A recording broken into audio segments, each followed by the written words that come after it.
ඔබ තම අපගේ කපුටෙන්ටත් YouTube channel එකට සාදරයෙන් පිළිගන්නවා. අවුරුදු 59කට පසුව බුද්ධගේ මකර රාශි ගත වීම සමග දුර්ලභ සත්‍යහයෝගයක් ඇති වීම හා ඒ අනුව රටට හා ලග්න වලට උදා විය හැකි සුභාසුභ පිළිබඳ සාමාන්‍ය විස්තරයක් ඉදිරිපත් කිරීම අපේ අරමුණයි. මා සමග මෙම සාකච්ඡාවට සම්බන්ධ වන්නේ මුළු දිනකටම සාමාන්‍යසුරු ජෝතිෂ ලේඛක ජෝතිෂාචාර්ය ප්‍රවීණ ජෝතිෂවේදී ගාල්ල ගෞණ පිනුල සමන්ත සමර්ගේ මහතායි. 077යි 88යි 15යි 956 එතුමාගේ අංකය. බොහෝ ස්තුතියි.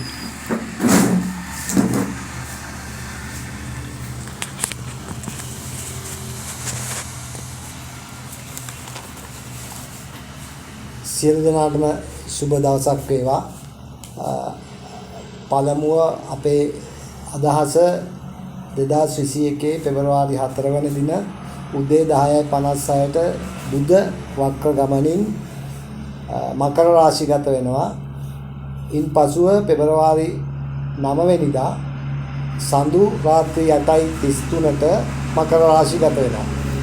මේ ග්‍රහමාරු දෙකත් සමග 1962ට පසුව අවුරුදු 59කින් මකර රාශිය තුලදී ෂඩ් ග්‍රහ සංයෝගයක් උදා වෙනවා. මේක සුවිශේෂයි. 1962 දී මෙම ග්‍රහ සංයෝගයේදී නොවිච්ච විශේෂ සිදුවීමක් තියෙනවා. මෙතනදී රාහු සහ කේතුට මැදිව සියලුම ග්‍රහයන් පිහිටනවා. යෝගයයි සලකනවා. කාල සර්ප යෝගයක් සමගයි මෙම ෂඩ්ග්‍රහ සංයෝගය සිදුවන්නේ.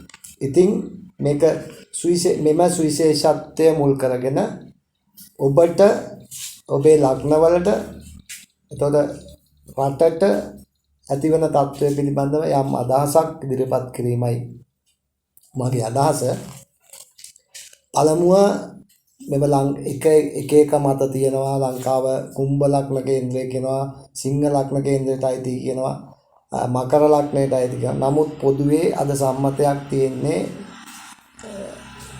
ලංකාව ඒ වගේම රටවල් ලංකාවත් සමග රටවල් කීපයක් කුම්භ ලග්නයට අයත් වෙන බවයි ලෝකායන ජෝතිෂයේදී හඳුන්වන්නේ. ඒ අනුව මෙම ග්‍රහ සංයෝගය කුම්භ ලග්නයේදී 12 වෙනිදී දී යෙදෙනවා. මෙම තත්කාලය අනුව රටට සුගතියකට වඩා බොහොම අසුබ ප්‍රතිඵල තමයි කියන්න වෙන්නේ. විශේෂයි රජයේ ක්‍රියාකාරීත්වය උදාසීන වෙන මට්ටමක් පේන්න තියෙනවා. ආර්ථික අපහසුතාවය ඇති වෙනවා. විශේෂයෙන්ම මහ ජනතාව දැඩි දුෂ්කරතාවලට මුහුණ දෙන්න සිදුවන වර්ෂයක්. වැඩ වර්ජන වැනි තත්ත්ව රජයට අපහසුතාවයට පත්වන මට්ටමටම හැඩගැහෙන්න පුළුවන්. ඒ වගේමයි අලුත් දේශපාලන සන්ධාන බිහිවීමට අවස්ථාවක් සැලසෙන කාලවකවානුව. විශේෂයෙන්ම ලංකාවාසීන් බලාපොරොත්තු වෙනවා මේ වෛරස් රෝගී තත්ත්වය පිළිබඳව මේ ජ්‍යොතිෂයේ මතය මොකක්ද කියලා. ලංකා කේන්ද්‍රයට අනුව මෙම ෂඩ්ග්‍රහ සංයෝගයේ ඒ ප්‍රතිඵල සමගම ලංකාවට බොහෝ විට මේන් අත් මිදෙන්න මේ වසර තුල නොහැකි තත්ත්වයක් තමයි පේන්නේ. නොඑක් ප්‍රතිශක්තිකරණ එන්නත් ආවත් මේ රෝගී බිය 2021 වර්ෂයේ පුරාවටම අඩු වැඩි වශයෙන් තියෙවි. නමුත් ප්‍රතිශක්තිකරණ එන්නතත් බොහෝ විට මේ වර්ෂයේ මැදවන විට අපිට එම යම් සහනයක් ලබන්න පුළුවන්. නමුත් මේ බිය පහව යාමක් සිදුවන්නේ 2021 පසුවයි. ඒ වගේම භූමිකම්පා, ජල ගැලීම්, ඒ වගේම කාලගුණික විපර්යාසය බොහෝමයක් සිදු වෙන්න පුළුවන් කාලවකවානුවක්. විශේෂය ආගමික නායකින් දැඩි තීරණ ගන්නවා. ඒ දැඩි තීරණවලදී ආගමික නායකයන්ට බොහොම අනතුරු අපහසුතාවලට මුහුණ දෙන්න සිදු වෙයි. එම නිසා ඒ ගැන සැලකිලිමත් වෙන්න. රජය දේශීය ආර්ථිකය ගොඩනැගීමට ගන්න උත්සාහයත් සමග මහ ජනතාවගේ එයට සහයෝගයක් නොලැබීම නිසා රජය අපහසුතාවයටපත් වෙන්න පුළුවන්. ඒ වගේම විශේෂයි විරුද්ධ පක්ෂයේද යම් ක්‍රියාකාරීත්වයේ දුර්වලකමක් නිසා මහ ජනතාවට දැඩි අවාසියක් සිද්ධ වෙන්න පුළුවන්. මොකද පක්ෂ මූලික කරගෙන මිසක් බොහෝ විට මහ ජනතාව ගැන හිතලා විපක්ෂයේ තීරණ නොගැනීම නිසා මහ ජනතාවට එයින් අපහසුතාවලට මුහුණ දෙන්න සිද්ධ වෙයි. සුළු ජන වර්ගවල ගැටලු ඇති වෙන්න පුළුවන්. මේ සුවිශේෂයි අවුරුදු 60ට වැඩි ජ්‍යෙෂ්ඨ පුරවැසියන් සහ කුඩා දරුවන්ට ඊටම අපල කාලයක් අවුරුදු 10ට අඩු කුඩා ළමයන්ට විශේෂයි කුඩා ළමයින් ප්‍රවේශම් කරගන්න රෝගී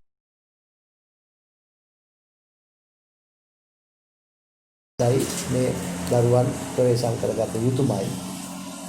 ඉතින් ලංකාවට මේ විදිහට බලපානකොට ඔබට ඔබේ ලග්නයට කොහොමද බලපාන්නේ කියන එක අපි දැන් සාකච්ඡා කරමු. විශ්ව කේන්ද්‍රය මුල් කරගත්තාම මේෂ ලග්නය පළවෙනියට එනවා. මේෂ ලග්නයට පංචමහා පුරුෂ යෝග ප්‍රතිපල දිය හැකි ජ්‍යොතිෂයේ සඳහන් ප්‍රධාන යෝග පහක් වන පංචමහා පුරුෂ යෝග වලින් තුනක් සමග මෙම ග්‍රහචාරය නිර්මාණය වෙනවා. රුචංග යෝගය, ගුරුහංස යෝගය, සස යෝගය වැනි ප්‍රබල ග්‍රහ යෝග තුනක් සමග උදා වෙන මෙම කාලය බොහෝ විට මේෂ ලග්න හිමියන්ට සුබදායි කාලවකවානුවක් තම වෘත්තිය තුල දියුණුව ලැබිය හැකි. ඒ වගේම උසස් අධ්‍යාපනය කරන අයට ඊටම සුබ වර්ෂයක්. විවාහ කටයුතු ප්‍රමාද වී ඇතනම් ඒ සම්බන්ධව යම් තීරණ ගත හැකි වර්ෂයක්. ඊටා හොඳ පෞරුෂයකින් තම රැකියාව තම වෘත්තිය තුල කටයුතු කර හැකි කාලයක්. ව්‍යාපාරණ කරන අයටද මේ ව්‍යාපාර බිඳ වැටුණත් යම් සහනයක් මේෂ ලග්න හිමි ව්‍යාපාරිකයන්ට ලැබිය හැකි තත්ත්වයක් තමයි පේන්නේ. ඊළඟට අපි බලමු වෘෂභ ලග්නය. වෘෂභ ලග්න හිමියන් සංයෝගයේ නවවැන්න තුලයි ක්‍රියාත්මක වෙන්නේ. බොහෝ විට විවාහ කටයුතු ප්‍රමාද වෙන්න පුළුවන්. විශේෂයි අත්සන්කරන ගිවිසුම් ඊටාම පරිස්සමෙන් ඊටාම බුද්ධිමත්ව හිතලා බලලා අසන් කළ යුතුයි. නැත්නම් Tamanට අවාසි සිද්ධ වෙන්න පුළුවන්. Tamanගේ ණය ගනුදෙනු මූල ශේෂ්ත්‍රවල රැකියා කරන අය විශේෂයෙන් මේ සම්බන්ධව හිතා බලා කටයුතු කළ යුතුයි. මානසික පීඩා අධික කාලයක් බුද්ධිමත්ව කටයුතු කරන්න. උසස් අධ්‍යාපනය කරන අයට විදේශ අධ්‍යාපනය අවස්ථා ලැබිය හැකි කාලයක්. උසස් අධ්‍යාපනය කරන දරුවන්ට ඒ වගේම වෘත්තිය තුල උසස් අධ්‍යාපනය කරන අයට ඊටම හොඳ කාලයක්.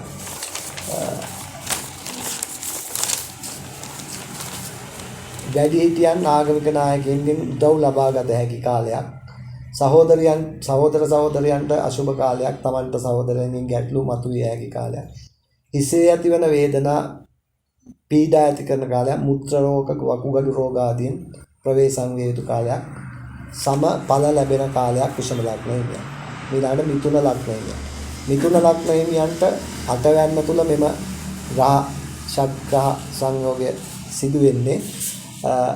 ඒ වගේම මිථුන ලග්න හිමියන්ට මේ කාලය තුල සෙනසුරු අටවැනි රාශිය තුල ගමන් කරන ජන්ම අෂ්ටම ලග්න අෂ්ටම ඒරාෂ්ටකයේ ගෙවන කාලයක්. ඒ වගේම මේ ග්‍රහ පීඨිමත් සමග ජන්ම ඒරාෂ්ටකයේද උදා වෙනවා මේ දිනේ තත්කාලයේදී. ඒ අනුව මිථුන ලග්න හිමියන්ට දැඩි අවාසි සහගත කාලයක්. වියදම් ඉතාම අධික විය හැකි අනතුරු බහුල කාලයක්. ක්‍රියාද යම්සි හානියක් විය හැකි කාලයක්. අනතුරු වලට මුහුණ දීමට සිදුවන නිසා ඉතාම පරිස්සමෙන් ඉතාම කල්පනාවෙන් කටයුතු කරන අධ්‍යාපනයේ මගහැරිය හැකි කාලයක්. නමුත් විදේශගත වීම අපේක්ෂා කළ හැකි කාලයක්. අපේක්ෂිත විවාහ කල්යාම වැනි දේ සිද්ධ වෙන්න පුළුවන්. ඒතරම් සුබ කාලයක් නෙවෙයි. ඊළඟට කටක ලග්න හිමියන්. කටක ලග්න හිමියන්ට මේෂ ලග්න හිමියන්ට මෙන්ම ගුරුවංශ යෝගය, රුචංග යෝගය, සස යෝගය වැනි ප්‍රබල ග්‍රහ සංයෝග තුනක් සහිතව මෙම ෂඩ්ග්‍රහ සංයෝගයේ උදා වෙන්නේ. නව ප්‍රාර්ථනා ඉෂ්ට විය හැකි කාලයක්. බාධක මැද Tamanට ඉහළට යා හැකි කාලයක්. බාධක ජයගෙන ඉහළට යා හැකි කාලයක්. ව්‍යාපාරය කරන අයට ඉතාම සුබදායක කාලයක්. ආරක්ෂක අංශයේ සේවයේ නියුතු කුෂිකාර්මික ශේෂ්ත්‍රයේ නියුතු සියලු දෙනාට යම් සුබ ඵලින් ප්‍රතිඵල ලැබිය හැකි කාලයක්. හෘද රෝග දැනටමත් හෘද රෝග වලින් යම් පීඩාවක් විඳින අය ඉතාම ප්‍රවේශම් විය යුතු කාලයක්. ඒ වගේම හෘද රෝග මතුවිය හැකි කාලයක්. මංගල යෝග සහිත කාලයක්. විවාහ සිදු විය හැකි කාලයක්. ඒ වගේම නව ආයෝජන අවස්ථා ලැබිය හැකි කාලයක්. පොදුවේ කටක ලග්න හිමියන්ට සුබදායක කාලයක්. සිංහ ලග්න හිමියන්. සිංහ ලග්න හිමියන්ට මෙම ග්‍රහ සංයෝගය 6 වැන්න තුල යෙදෙමින් ආරම්භ වන කාලයක්. තම gedara ගැටලු එහෙම නැත්නම් ගෘහ ජීවිතය තුළ ගැටලු ඇති විය හැකි කාලයක්. නිවාස ඉදිකිරීම ප්‍රමාද විය හැකි කාලයක්. නිවාස ඉදිකිරීමට සිතා සිටින අයට එය අතපසු විය හැකි කාලයක්. යාන වාහන පිළිබඳව ගැටලු ඇති විය හැකියක්. තම නිශ්චල දේපල පිළිබඳ ගැටලු ඉදම් ආරවුල් වැනි තත්ත්ව ඇති විය හැකි කාලයක්. අමනුෂ්‍ය දෝෂ ඇති විය හැකි කාලයක්. තම ගෙදරට අමනුෂ්‍ය දෝෂ, තමන්ට අමනුෂ්‍ය දෝෂ ඇති විය හැකි කාලයක්. ආමාශගත රෝග අධික විය හැකි කාලයක්. අධ්‍යාපනය තුල බිඳ වැටීම් රජයේ රැකියා කරන විශේෂයෙන් ප්‍රවේශම් විය යුතුයි. මූල්‍ය ප්‍රශ්න ඇති විය හැකි. මූල්‍ය වංචාවලට තම අහසු විය හැකි. ඒ නිසා ඊටාම බුද්ධිමත්ව කටයුතු කළ යුතුයි සිංහ ලග්න හිමියන්. ඊළඟට කන්‍යා ලග්න හිමියන්. කන්‍යා ලග්න හිමියන්ට පස්වැන්න තුල මේ ෂඩ්ග්‍රහ සංයෝගය උදා වෙමින් පවතින්නේ. අධ්‍යාපනයට ඊටාම සුබ වර්ෂයක්. විශේෂයෙන් සාමාන්‍ය අධ්‍යාපනය පහවසර ශිෂ්‍යත්ව කරන දරුවන්ට ඉතාම හොඳ වර්ෂයක් කන්‍යා ලග්න හිමියන්ට. නමුත් හදිසි අනතුරු වලින් ඉතාම ප්‍රවේශම් විය යුතුයි. විදේශ ගමන් යෙදෙන විදේශ රැකියා කිරීමට අවස්ථා ලැබෙන කාලයක්. ලේ විසවීම, ආහාර විසවීම වැනි රෝග වලින් ඉතාම ප්‍රවේශම් වන්න සුබ අසුබ මිශ්‍ර ඵල ලැබිය හැකි කාලයක්.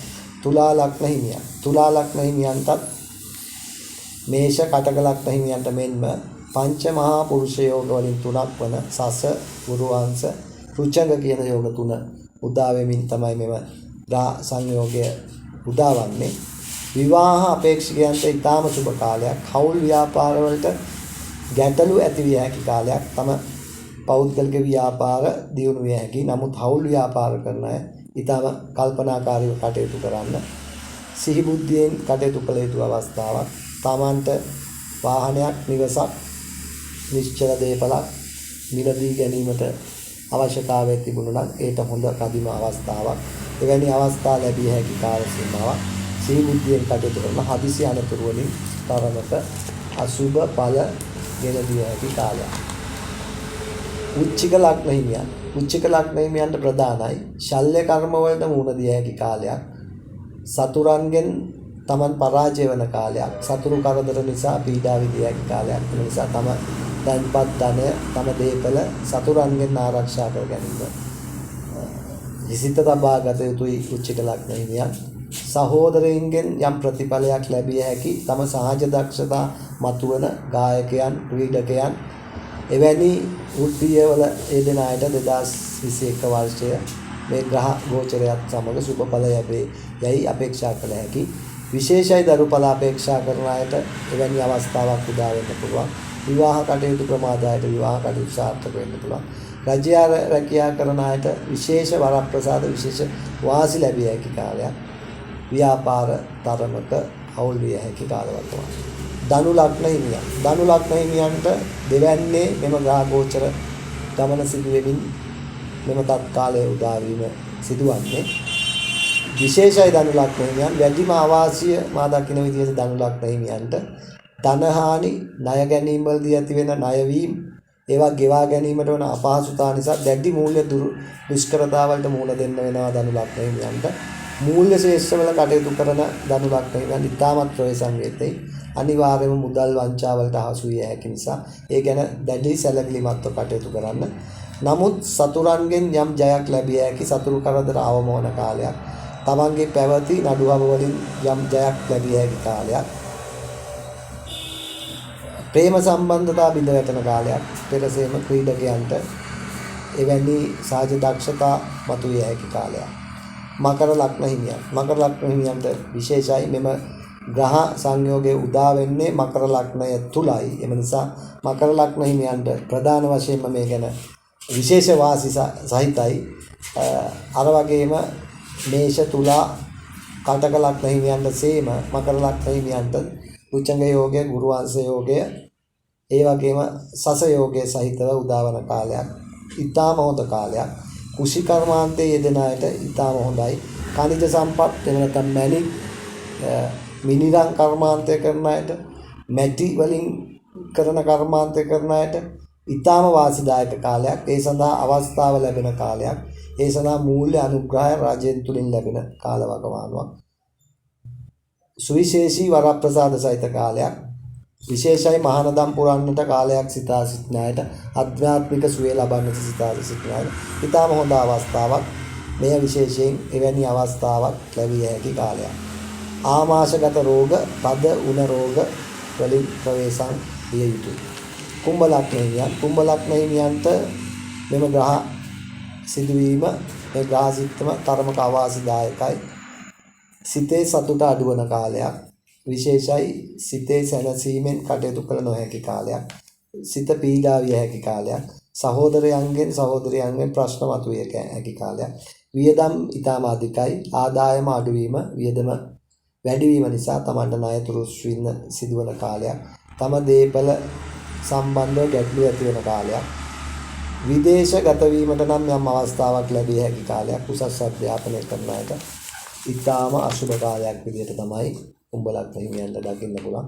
මීන ලග්න හිමියන්. මීන ලග්න හිමියන්ටද ඊතරම් අවාසිදායක කාලයක් නෙවෙයි. ඊටා හොඳ ධනයෝග සහිත කාලයක්. සූදුව නරක වුවත් ලොතරැයි ජය පවා ලැබිය හැකි කාලවකවානුවක්. අනුන්ගේ ධනය ලැබිය හැකි කාලයක්. අයිමිව තිබී තනතුරු, වරප්‍රසාද, වැඩ දානම් වීම වලින් යම් විදියට සහනයක් ලැබිය හැකි කාලයක්. අලුත් ව්‍යාපාර පටන් ගත හැකි කාලයක්. එයින් ලාභ ලැබෙන කාලයක්. ඊටාම සකසුරුවම් කමින් තමන්ගේ ධනය, තමන්ගේ කටයුතු කළ හැකි කාලයක්. නිසා අතේ ධනය රැඳෙන්න පුළුවන් කාලයක්. නමුත් ගෘහ ජීවිතය තුළ යම් තත්ත්වයක ගැටලු ඇති කරන්න පුළුවන්. දික්කසාද ආදී කටයුතු වලට ඇති වෙන්න පුළුවන්. ඇස් රෝග, ධනිස් සමාරු වල දැනට පවතින අයට කර්මක ආවාස කාලයක්.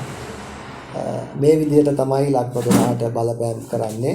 නමුත් මේ දැනගත යුතුයි තමන්ගේ ගෙවන දසාව, අතුරු දසාව, විදසාව අනුව මේ යම් ප්‍රමාණයක් වෙනස් විය හැකි. නමුත් පොදුවේ සියලු ලග්න හිමියන්ට මේ කාරණා ඉෂ්ට වෙදී ඔබ සියලු දෙනාටම බොහොම ස්තුතියි. නැවතත් මෙවැනි සාකච්ඡාවකින් ඔබ හා සම්බන්ධ වීමට අදහස් කරනවා. ඔබට ස්තුතියි.